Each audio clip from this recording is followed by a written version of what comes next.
Our story begins in Rise, Germany in the early 1920s. A young man named Adolf Dassler, known as Adi, was passionate about sports and craftsmanship.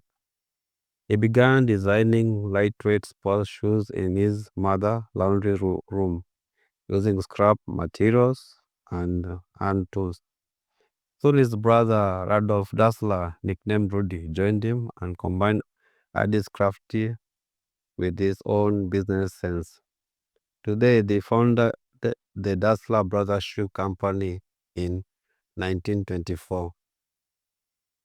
Their mission was simply to create shoes that made athletes faster, stronger, and unbeatable.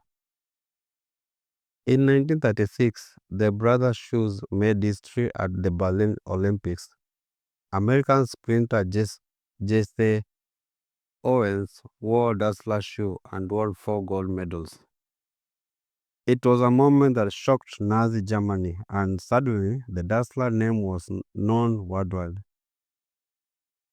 Orders flooded in from around the globe. Athletes trusted their shoes, coaches demanded them. The Dassler brothers had built something extraordinary, but the fame often brings tension. As the World War II ran on, the brothers' relationship began to crumble.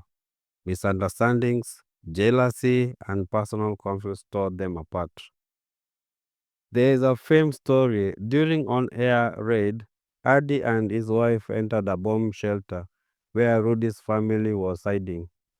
Adi allegedly mastered the dirty bastard airbag. Rudy believed he was talking about him, not the enemy plane. That moment marked the beginning of the end. After the war in 1948, the Dassler brothers split the company into two. Rudy formed Puma and Adi formed Adidas, a name created from his own nickname. Adi and Dassler is equals Adidas. And so began one of the most legendary rivalry in business history. Adi Dassler knew he had to stand out. He registered the three strips, a design meant to provide stability to the shoe, which would later become one of the most iconic symbols in the world.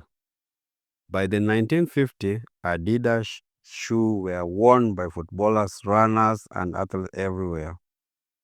In 1954, Germany won the FIFA World Cup, defeating the mighty Hungary, and the team was wearing Adidas boots with revolutionary screw in the studs.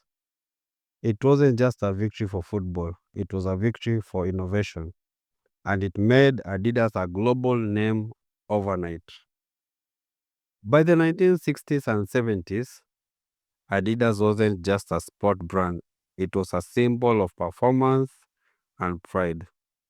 Athletes like Muhammad Ali, Franz Beckenbauer, and Western German football team made Adidas their armor.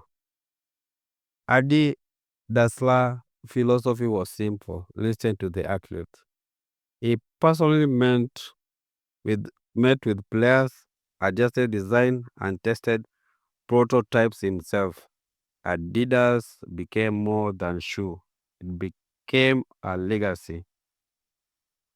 But in 1978, Adi Dassler passed away, leaving behind a powerful empire and new challenges.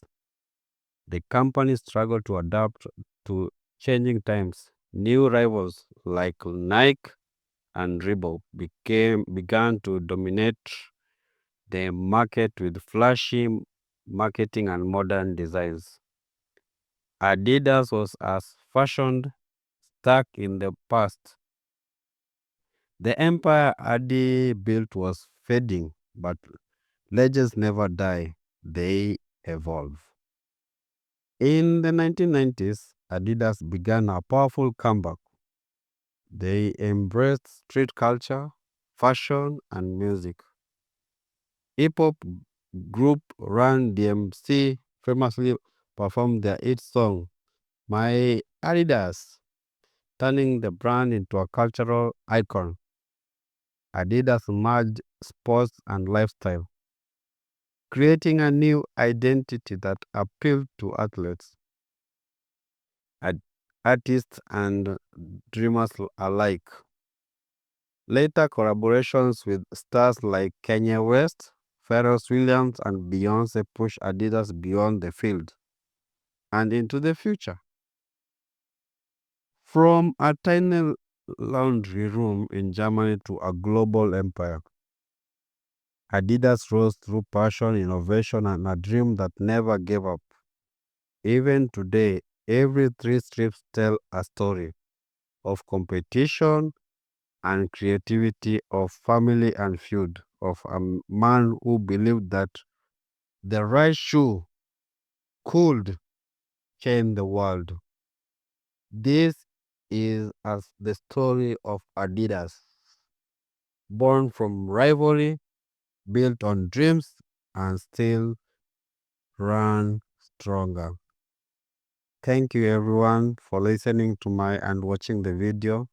Thank you. Keep watching and please subscribe and like my video. Thank you.